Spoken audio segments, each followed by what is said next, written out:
तो हेलो दोस्तों, कैसे आप सब लोग। Welcome back to the my channel. तो कल क्या था, थोड़ा सा एरर हो गया था, पता नहीं क्या हो गया था। तो इस वजह से हम अब स्टार्ट करने जा रहे हैं अपना लेक्चर आगे का। तो हम आज स्टार्ट करेंगे यहाँ से। ये जो हमारा इक्वेशन है इसमें हम देखेंगे। तो यहाँ पे हमने कल पढ़ा था, क्या पढ़ा था हमने, जो प्लांट्स होते हैं वो अपना जो प्लांट्स क्या करते हैं, अपना भोजन कैसे एनर्जी कहाँ से लेते हैं, कार्बोहाइड्रेट से। और क्या करते हैं, इस अकॉर्डिंग टू एनसीईआरटी कार्बोहाइड्रेट लिखा हुआ है। फिर क्या करता है, प्लांट्स स्टोर क्या में करते हैं, भोजन को स्टार्च की फॉर्म में। ये पढ़ा था हमने। और जो ह्यूमन होते हैं, इंसान होते हैं जो, वे क्या करते हैं, ग्लूकोज की फॉर्म में। और स्टोर किसकी फॉर्म में करते हैं, YCOZEN, ग्लाइकोजन। ठीक है। तो यहाँ पे एक जो बात है, ये जो यहाँ पे है हमारा, एक तो है कार्बोहाइड्रेट और एक है हमारा यहाँ पे क्या है, ये तो होगा हमारा कार्बोहाइड्रेट और ये होगा ग्लूकोज। इन दोनों में अंतर क्या हुआ, प्लांट्स कार्बोहाइड्रेट में करते हैं और जो मैंने ग्लूकोज में करते हैं, ऐसा क्या है इनमें। तो यहाँ पे इसमें कुछ अलग बात है। जो हमारा कार्बोहाइड्रेट होता है उसी का ही पार्ट होता है हमारा ग्लूकोज। इसका मतलब है जो प्लांट्स होते हैं वे भी हमारा ग्लूकोज की फॉर्म में ही अपना क्या करते हैं, एनर्जी लेते हैं। यहाँ पे देखो ग्लूकोज बनी ना, फोटोसिंथेसिस प्रोसेस में यहाँ पे ग्लूकोज बनी। तो क्या है, प्लांट्स भी अपना ग्लूकोज की फॉर्म में ही एनर्जी लेते हैं, ह्यूमन की तरह ही। बस वो जो फूड है अपना वो स्टार्च की फॉर्म में स्टोर करते हैं और ह्यूमन जो करते हैं वो ग्लाइकोजन की फॉर्म में स्टोर करते हैं। कार्बोहाइड्रेट यहाँ पे क्या बोल सकते हैं, कार्बोहाइड्रेट बोल सकते नहीं, कार्बोहाइड्रेट है ग्लूकोज का ही पार्ट है एक, जो हमारा कार्बोहाइड्रेट होता है। कार्बोहाइड्रेट का जो फॉर्मूला होता है वो होता है, एक बेसिक सा फॉर्मूला होता है, वो होता है CnH2nOn। और ग्लूकोज का फॉर्मूला क्या होता है, C6H12O6। तो ये इसी फॉर्मूले को कॉपी कर रहा है ना। तो कार्बोहाइड्रेट जो होता है वो एक तरीके से, जो ग्लूकोज होता है वो एक तरीके से कार्बोहाइड्रेट ही होता है। ठीक है ना, यहाँ पे यही बात थी और तो कुछ नहीं।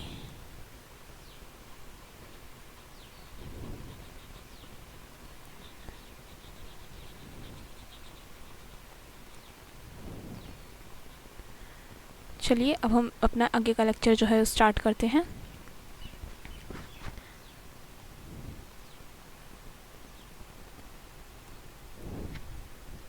क्या था, अब हम देखते हैं कि प्रकाश संश्लेषण प्रक्रम में वास्तव में क्या होता है। इस प्रक्रम के दौरान निम्नलिखित घटनाएं होती है। क्या होती है, क्लोरोफिल द्वारा प्रकाश ऊर्जा को अवशोषित करना। जो लीव्स होती हैं, लीव्स में क्या होता है, क्लोरोप्लास्ट होता है। क्लोरोप्लास्ट के अंदर क्या होता है, हमारा क्लोरोफिल होता है। और क्लोरोफिल क्या करता है, एनर्जी को एब्जॉर्व करता है ना। एनर्जी को क्या करेगा, एब्जॉर्व करेगा। प्रकाश ऊर्जा को रासायनिक ऊर्जा में रूपांतरित करना। जल के अणुओं का हाइड्रोजन तथा ऑक्सीजन में अपघटन करना। प्रकाश ऊर्जा को, जो हमारे सनलाइट से एनर्जी मिलेगी, वह सनलाइट होगी, प्रकाश ऊर्जा को उसको रासायनिक ऊर्जा मतलब केमिकल एनर्जी में कन्वर्ट कर दिया जाएगा। और क्या होगा, इसमें जल के अणुओं तथा हाइड्रोजन की ऑक्सीकरण हो जाएगा। कार्बन डाइऑक्साइड का कार्बोहाइड्रेट में अपचयन। कार्बन डाइऑक्साइड क्या हो गया, हमारी जो है कार्बन डाइऑक्साइड है वो किस में टूट जाएगी, हमारी कार्बोहाइड्रेट में, जो कि क्या है, ग्लूकोज होता है।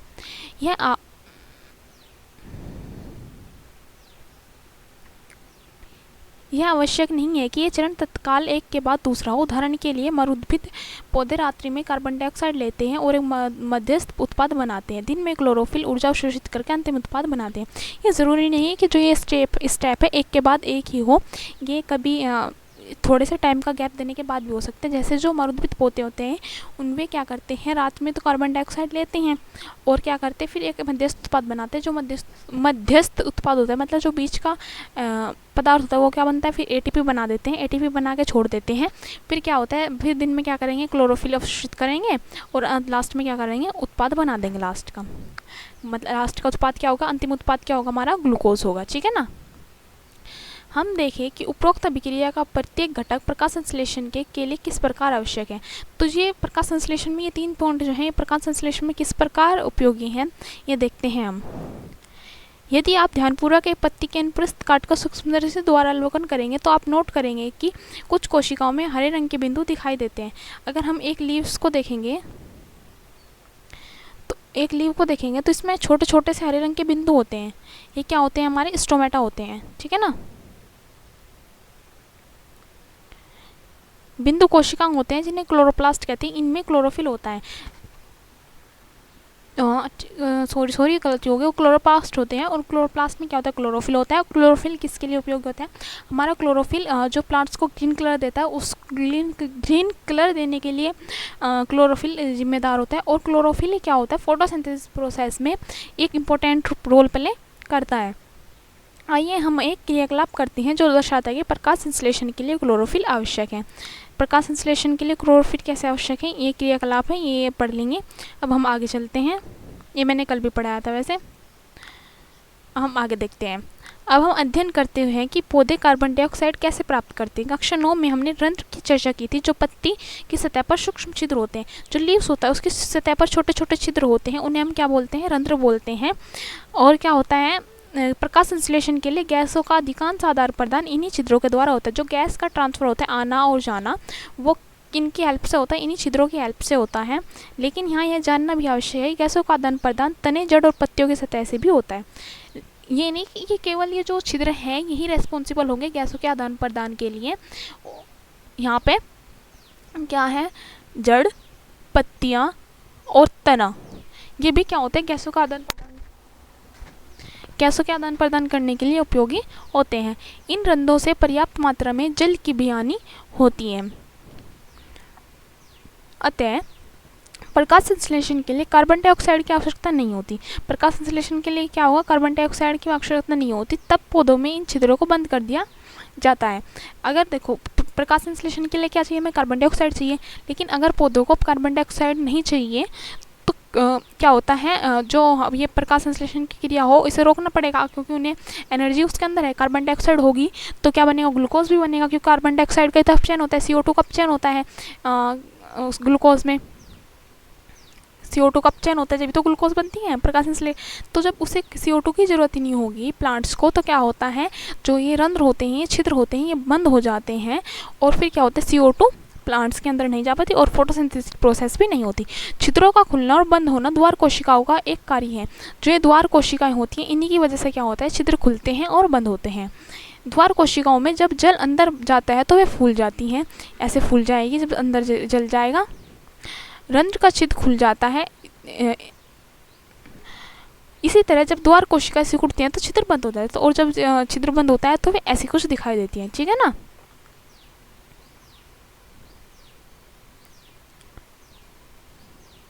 अब हम ये क्रियाकलाप पढ़ते हैं। लगभग समान आकार के गमले में लगे 2 पौधे लीजिए।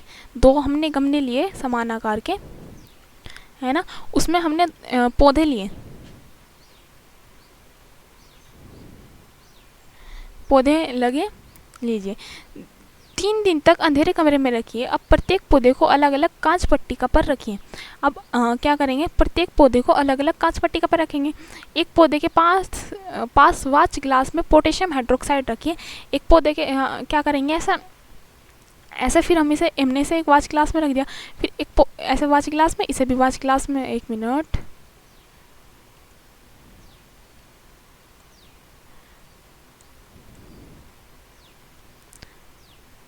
इसे भी ऐसे वाच ग्लास में कवर कर दिया और इसे भी ऐसे वाच ग्लास में कवर कर दिया, ठीक है ना। इसे कवर करने के बाद अब क्या करेंगे, हम एक के पास हम क्या कर देंगे, इसमें हम रख देंगे पोटेशियम हाइड्रोक्साइड, ठीक है ना। पोटेशियम हाइड्रोक्साइड रख देंगे। पोटेशियम हाइड्रोक्साइड का फॉर्मूला क्या हो, KOH। पोटेशियम हाइड्रोक्साइड रख देंगे। पोटेशियम हाइड्रोक्साइड का उपयोग क्या हमें किया जाता है, पोटेशियम हाइड्रोक्साइड का उपयोग कार्बन डाइऑक्साइड को अवशोषित करने के लिए किया जाता है। तो जब प्लांट्स में से कार्बन डाइऑक्साइड, पोटेशियम हाइड्रोक्साइड क्या करेगा, प्लांट्स में से कार्बन डाइऑक्साइड को फिर क्या कर लेगा, अवशोषित कर लेगा। चित्र 5.4 के अनुसार दोनों पौधों को अलग अलग बेल जार से ढक दीजिए। फिर इसे जार से क्या करेंगे, ढक देंगे। जार के तले को सील करने के लिए कांच पट्टी पर वैसलीन लगा दीजिए। इसका उपयोग वायुरोधी हो जाता है। फिर इसे ऐसे कवर कर देंगे जिससे कि इसमें वायु अंदर ना जा सके। लगभग 2 घंटे के लिए पौधे को सूर्य के प्रकाश में रखिए। फिर 2 घंटे तक इसे क्या करेंगे, सनलाइट में रखेंगे। प्रत्येक पौधे से एक पत्ती तोड़िए, तब उपयुक्त क्रियाकलाप की तरह उसमें मंड की उपस्थिति की जांच कीजिए। क्या दोनों पत्तियां समान मात्रा में मंड की उपस्थिति दर्शाती है। इस क्रियाकलाप से आप क्या निष्कर्ष निकालते हैं। कहाँ पे है डायग्राम हमारा,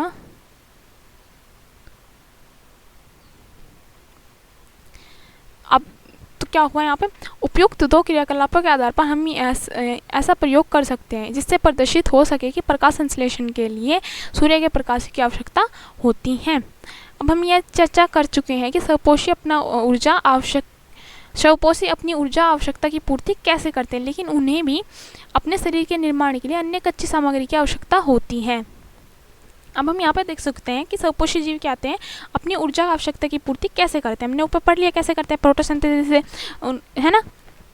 लेकिन उन्हें भी अपने शरीर के निर्माण के लिए कच्ची सामग्री की आवश्यकता होती है। स्थलीय पौधे प्रकाश संश्लेषण के लिए आवश्यक जल की पूर्ति जड़ों द्वारा मिट्टी में उपस्थित जल के अवशोषण से करते हैं। तो जो स्थलीय पौधे होते हैं, स्थलीय पौधे यहाँ पे जितने भी प्लांट्स होंगे वे अपनी जल की पूर्ति कहाँ से करेंगे, जल की पूर्ति कहाँ से करेंगे पौधे, वे कहाँ से करेंगे, जो जड़ होगी जड़ों से मिट्टी, जड़ कहाँ होगी मिट्टी में से जड़ों के द्वारा वो लिया जाएगा, जल लिया जाएगा और जड़ से फिर वो पूरे प्लांट्स में ट्रांसफर होगा। किसके द्वारा, एक टिश्यू होता है जाइलम टिश्यू की हेल्प से। नाइट्रोजन, फॉस्फोरस, लोहा तथा मैग्नीशियम शरीर के अन्य पदार्थ भी मिट्टी से लिए जाते हैं। जो ये नाइट्रोजन, फॉस्फोरस और मैग्नीशियम हैंगी, ये सब भी कहाँ से, मिट्टी से लिए जाते हैं। नाइट्रोजन क्या है, एक आवश्यक तत्व है जिसका उपयोग प्रोटीन तथा अन्य यौगिकों के संश्लेषण में किया जाता है। नाइट्रोजन कैसे, किसके लिए होता है, प्रोटीन के, और अन्य यौगिक होते हैं उनके संश्लेषण में किया जाता है, क्योंकि जो प्रोटीन होता है वो नाइट्रोजन से ही बना हुआ होता है। इसे अकार्बनिक नाइट्राइट के रूप में भी लिया जाता है। कैसे, नाइट्रोजन को हम कैसे लेते हैं, नाइट्रेट का नाइट्राइट के रूप में लेते हैं, ठीक है ना। नाइट्राइट के रूप में क्या होता है, नाइट्रोजन ली जाती है जो किसकी पूर्ति करता है, प्रोटीन की पूर्ति करता है। इन्हें अब अकार्बनिक पदार्थों के रूप में लिया जाता है जिन्हें जीवाणु वायुमंडल नाइट्रोजन से बनाते हैं। तो इन्हें कहाँ से लिया जाता है, अकार्बनिक पदार्थ के रूप में लिया जाता है जिन्हें जो जीवाणु होते हैं वे वायुमंडलीय नाइट्रोजन से बनाते हैं।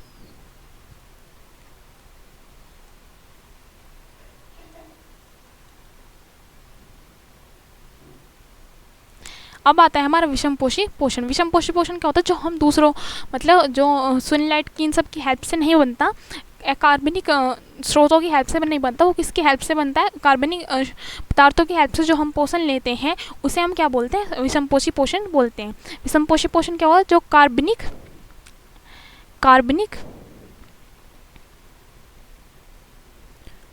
स्रोतों की हेल्प से लिया जाएगा, उसे हम क्या बोलते हैं, विषमपोषी पोषण, ठीक है ना। प्रत्येक जीव अपने पर्यावरण के अनुकूलित होता है। जो प्रत्येक जीव होता है वो अपने पर्यावरण के अकॉर्डिंग होता है, मतलब अनुकूलित होता है, जैसा पर्यावरण होगा उसके हिसाब से वो ढल जाएगा। भोजन के स्वरूप एवं उपलब्धता के आधार पर पोषण की विधि विभिन्न प्रकार की होता है। भोजन के स्वरूप और उसकी उपलब्धता, मतलब भोजन कैसा है और उसकी कितनी मात्रा है, उसके हिसाब से पोषण की विधि विभिन्न प्रकार की हो सकती है।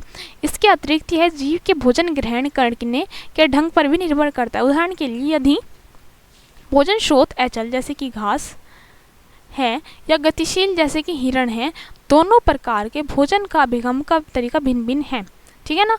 दोनों अलग अलग तरीके से खाना खाएंगे। गाय व शेर किसी पोषक उपकरण का उपयोग करते हैं। जीवों द्वारा भोजन ग्रहण करना और उसके उपयोग की उनके जीवों द्वारा भोजन ग्रहण करने और उसके उपयोग की उनके अनेक युक्तियां हैं। जीवों द्वारा जो भोजन ग्रहण करते हैं और उनकी कितनी है, अलग सारी युक्तियां हैं, मतलब अलग अलग जीव अलग अलग तरीके से भोजन ग्रहण करते हैं। कुछ जो भोज्य पदार्थों का विघटन शरीर के बाहर ही कर देते हैं और तब उसका अवशोषण करते हैं। कुछ जीव जो होते हैं शरीर के बाहर ही क्या करते हैं, जो भोज्य सामग्री है उसे तोड़ देते हैं और उसके बाद उसका अपघटन करते हैं, उसे खाते हैं। फूफंदी, यीस्ट तथा मशरूम आदि का वह किसके उदाहरण है। फूफंदी, यीस्ट और मशरूम क्या करते हैं, ये फूफंदी, जब कोई चीज़ सड़ गल जाती है उस पर चीज़ पे लगती है ना फूफंदी, तो क्या होता है, ये सब पहले बाहरी इनका विघटन हो गया, मतलब कोई चीज़ सड़ गल गई, मतलब वो पूरी तरीके से टूट चुकी है, उसका विघटन हो गया, फिर उसके बाद ये चीज़ें खाएगी उसे, तुम उसके बाद अपशोषण करा। तो ये किसके, ये एग्जाम्पल किसके हैं, जो पहले विघटन करते हैं उसके बाद ये खाते हैं। अन्य जीव संपूर्ण भोज्य पदार्थ का अंतर्ग्रहण करते हैं, मतलब अंदर लेते हैं, उनका पाचन शरीर के अंदर होता है, फिर उसके बाद उनका पाचन जो है वो शरीर के अंदर करते हैं, जैसे कि इसमें हम भी आते हैं।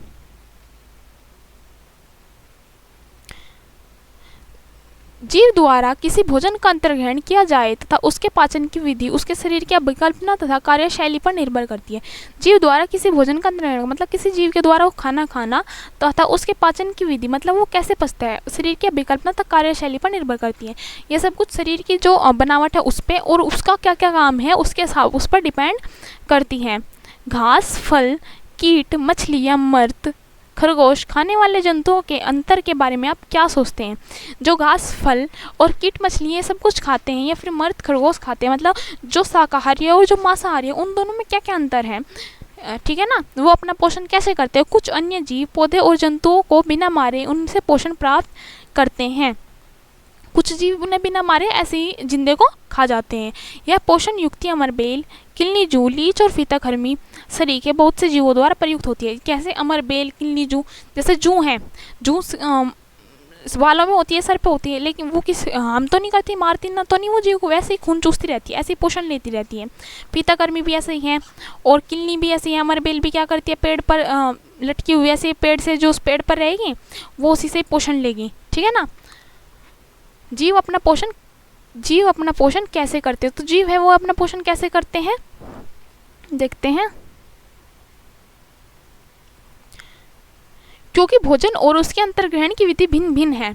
भोजन और उसके अंतर्ग्रहण, भोजन की और उसे खाना का अंदर शरीर के अंदर लेना, उसकी दोनों विधियां अलग अलग है। अतः विभिन्न जीवों में पाचन तंत्र भी भिन्न भिन्न होता है, इसलिए अलग अलग जीवों में अलग अलग पाचन तंत्र पाया जाता है। एक कोश के जीवों में भोजन संपूर्ण तरह से लिया जा सकता है, लेकिन जीवों की जटिलता बढ़ने के साथ साथ विभिन्न कार्य करने वाले अंग विशिष्ट हो जाते हैं। उदाहरण के लिए अमीबा कोश के सतह से उंगली जैसी अस्थायी प्रवर्ध की मदद से भोजन ग्रहण करते हैं। यह प्रवर्ध भोजन के कणों को घेर लेते हैं, संगलित होकर खाद्य रिक्तिका बनाते हैं। खाद्य रिक्तिका के अंदर जटिल पदार्थ का विघटन सरल पदार्थों में किया जाता है और वे कोशिका द्वार द्रव्य में मिश्रित हो जाते हैं। बचा हुआ अपच पदार्थ कोशिका की सतह की ओर गति करता है तथा शरीर से बाहर निष्कासित कर लिया जाता है। तो इसमें क्या कहना चाह रहा है यहाँ पे, जो एक कोश के जीव होते हैं, यहाँ पे क्या कह रहा है, जो हमारे एक कोश के जीव होते हैं और जो बहुकोश के जीव होते हैं, उन दोनों के जो खाने की खाना है वो अलग अलग तरीके से होता है। क्योंकि एक कोश के जीवों में तो केवल एक कोशिका होगी, उनकी इतना जटिल नहीं है, लेकिन जो बहुकोश के जीव हैं उनके सभी कार्यों को करने के लिए, खाने के लिए, उसको खाने को तोड़ने के लिए, उसे पचाने के लिए अलग अलग अंग है। लेकिन एक कोश के जीव में तो एक ही होता है। तो कैसे? एक कोश के जीव में जैसे अमीबा है, अमीबा में कैसा होता है, जैसे यहाँ पे डायग्राम में दिखाया गया है। अमीबा क्या करता है, अमीबा के पास जैसे ही कोई फूड आया, फूड आने के बाद वो अपने आप को थोड़ा सा एक्सपेंड करेगा, थोड़ा सा फैलाएगा और अपने कूटपात बनाएगा, अपने पैर बनाएगा, जिससे कि वो आगे बढ़ेगा। ठीक है ना। फिर उसके चारों ओर ऐसे घेर लेगा उसे, ऐसे। फिर बनाने के बाद उसमें यहाँ पे एक रिक्तिका बन जाएगी, खाली जगह खाद्य रिक्तिका बन जाएगी, जिससे वो अपने शरीर के अंदर ले लेगा। फिर उससे जितने न्यूट्रिशन होंगे, वो न्यूट्रिशन लेने के बाद उसमें जो बचा हुआ जो अपच खाना बच जाएगा, जो पचा नहीं है, फिर क्या होगा, उसे वो थोड़ा सा अपने शरीर से बाहर निकाल देगा एक ही कोशिका से। ठीक है ना। पैरामीशियम भी एक कोश के जीव हैं। इसी की कोशिकाएं का एक निश्चित आकार होता है तथा भोजन एक विशिष्ट स्थान से ही ग्रहण किया जाता है। भोजन स्थान तक पक्षाभ की गति द्वारा पहुंचता है, जो कोशिका की पूरी सतह को ढके होते हैं। तो जो पैरामीशियम होता है उसकी जो आकृति होती है वो एक फिक्स आकृति होती है।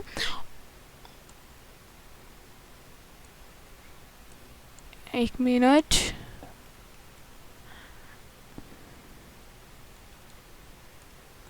जो पैरामीशियम होता है उसकी एक फिक्स आकृति होगी। पैरामीशियम कुछ ऐसा इस तरीके का होता है,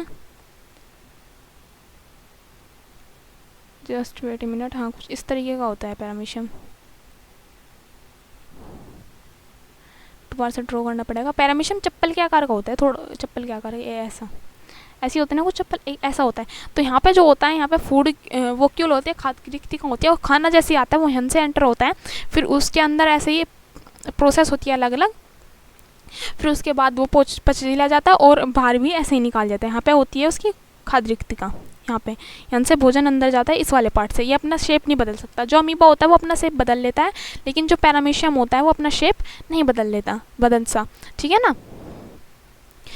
तो आगे हम पढ़ेंगे मनुष्य में पोषण, जो हमारा बहुत ही इम्पोर्टेंट पार्ट है। तो इसमें हम पहले एक बार डायग्राम देख लेते हैं, वो डायग्राम में क्या है। तो पहले मैं सभी को बता दूं, अगर किसी भी को भी थोड़ा बहुत डाउट है तो वो कमेंट करके ज़रूर बताए कि क्या डाउट आ रहा है, कहाँ पे डाउट है, नोट्स बनाने में प्रॉब्लम है या फिर कुछ समझ में नहीं आ रहा है एनसीईआरटी की लाइंस, ये सब कुछ जो भी डाउट है वो सब कमेंट करके ज़रूर बताएं। और हाँ, लेक्चर में थोड़ी बहुत जो मिस्टेक है, ज़रूर कहीं ना कहीं कोई मिस्टेक होगी, वो कल के लेक्चर में बताई जाएगी। उस मिस्टेक को तुम्हें देखना है, मैंने कहाँ पे क्या मिस्टेक करी है, और उसे कमेंट करके ज़रूर बताना कि मैंने आज क्या मिस्टेक करी। ठीक है ना, आज की मिस्टेक बतानी है कि आज मैंने लेक्चर में क्या मिस्टेक करी, पूरे लेक्चर में मैंने क्या मिस्टेक बोला। और अगर पता ना चले तो वो कल पता चलेगा, क्योंकि कल के लेक्चर में वो मिस्टेक बताई जाएगी जो मैंने आज मिस्टेक करी है, क्योंकि मुझे पता है वो मैंने जानबूझ के करी है। ठीक है ना। और कुछ दिनों में ही आपके क्या होगा, राइटिंग के साथ में अलग से एनसीईआरटी के अलावा जो अलग से लेक्चर्स हैं, मतलब राइटिंग वाले लेक्चर्स एक तरीके से वे सब कुछ वे स्टार्ट होंगे। ठीक है ना, एक एक टॉपिक आराम से इजीली कवर किया जाएगा। डायग्राम्स जो हैं वो हाथों से राइटिंग, मतलब जो डायग्राम है वो इजीली कैसे ड्रॉ करनी है, ये सब कुछ बताया जाएगा उनमें। ठीक है ना, जितने भी डायग्राम है, तो इस चीज़ की कोई टेंशन लेने वाली बात नहीं है। बस आपको चैनल को क्या करना है, चैनल को सब्सक्राइब करना है, राइटिंग पे मत जाना, मैं पहले ये बता दूँ, शेयर करना है और इस लेक्चर को लाइक करना है और एक प्यारा सा कमेंट करना है। बस इतना सा काम करना है और कुछ नहीं करना। ठीक है ना। तो अभी हम जो मनुष्य में पोषण है वो हम कल पढ़ेंगे। तब तक के लिए हम इसमें जो ये हैगा क्या बोलते हैं डायग्राम है, इसे थोड़ा सा ओवरव्यू कर लेते हैं, थोड़ा सा देख लेते हैं क्या है इसमें डायग्राम में क्या नहीं है। ब्लैक कलर से देखते हैं।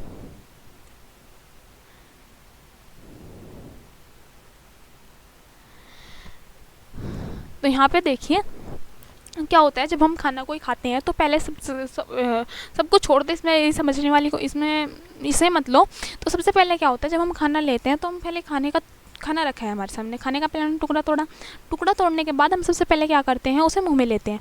मुंह में लेने के बाद उसे हम क्या करते हैं, मुंह में लेने के बाद उसे हम अपने दांतों से छोटे छोटे टुकड़ों में तोड़ देते हैं। और जब हम उसे तोड़ते हैं छोटे छोटे टुकड़ों में, तो हमारे उसमें क्या हो जाता है, हम उसकी किसकी हेल्प से, दांतों की हेल्प से और जो जीभ होती है हमारी, जीभ की हेल्प से उसे हम मिक्स करते हैं हमारे मुंह में। जब हम खाना खाते हैं और छोटे छोटे टुकड़ों में जैसे ही खाना टूटने लगेगा, फिर हमारे मुंह में पानी आने लगता है, जिसे हम क्या बोलते हैं, लार बोलते हैं। जो कहाँ से निकलता है, जो लाला ग्रंथि से निकलता है, लार। हमारे मुंह में कौन सी ग्रंथि होती है, लाला ग्रंथि होती है, जिससे लार निकलता है, जो पानी पानी से उसे लार बोलते हैं। ठीक है ना। और वो क्या करता है, वो भोजन में मिक्स हो जाता है, जो हमने खाना खाया, जिससे क्या होता है, वो खाना जो है वो स्मूथ हो जाता है, चिकना सा हो जाएगा। और फिर जो हम गले के अंदर जो जाएगा वो फिर उसे निकलने में इतनी प्रॉब्लम नहीं होगी। वो मिक्स कैसे होता है, वो किसकी हेल्प से मिक्स होता है, वो जीभ की हेल्प से मिक्स होता है। फिर उसके बाद क्या होता है, यहाँ से भोजन हमने खाया, चबा लिया, मिक्स हो गया, फिर उसके बाद गर्शिका के द्वारा वो हमारा जाता है अमाशय में। ठीक है ना, गर्शिका की हेल्प से वो कहाँ जाता है, फिर अमाशय में। ठीक है ना। अमाशय में, यहाँ पे अमाशय में जाने के बाद अमाशय में उसका जितने भी एंजाइम्स होंगे, एंजाइम्स यहाँ पे क्रिया करेंगे। एंजाइम्स क्रिया करने के बाद जितने भी प्रोटीन्स, न्यूट्रिशन जो चाहिए होंगे वे ले लिए जाएंगे, और जो बचेगा फिर वो बाहर निकलेगा। बाहर निकलने के बाद फिर वो जाएगा हमारा खाना यहाँ से ऐसे अग्नाशय में।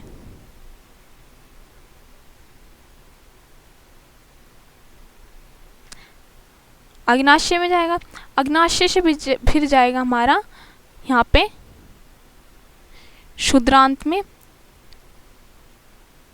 इसमें घूमेगा क्षुद्रांत में, क्षुद्रांत से फिर जाएगा वैद्रांत में। पहले क्षुद्रांत मतलब छोटी आंत में जाएगा, फिर वैद्रांत बड़ी आंत में जाएगा, और बड़ी आंत से फिर वो बाहर निकाल दिया जाएगा। ये प्रोसेस होती है हमारी फूड की, खाने की। ठीक है ना। तो तब मिलते हैं कल हम इसे एक ईजिली वे में, पहले तो हम एनसीईआरटी की लाइन टू लाइन कवर करेंगे और अलग से एक लेक्चर लिया जाएगा जिसमें हम पोषण हो गया, और हमने पीछे पढ़ा फोटोसिंथेसिस, प्रकाश संश्लेषण, उसके लिए एक अलग से लेक्चर लिए जाएंगे। हमारे हैंड राइटिंग लेक्चर्स जो होंगे वे होंगे। उसमें एनसीईआरटी का कोई रोल नहीं होगा, जो पॉइंट्स कवर करने हैं वे सब कुछ समझाए जाएंगे लाइन टू लाइन। तो चैनल को शेयर कीजिए, जितना हो सके उतना शेयर कीजिए, सब्सक्राइब कीजिए और एक प्यारा सा कमेंट भी करके जाना। और आज की मिस्टेक ज़रूर बताना कि आज क्या मिस्टेक करी, ठीक है ना। और तब तक के लिए bye bye, take care, bye.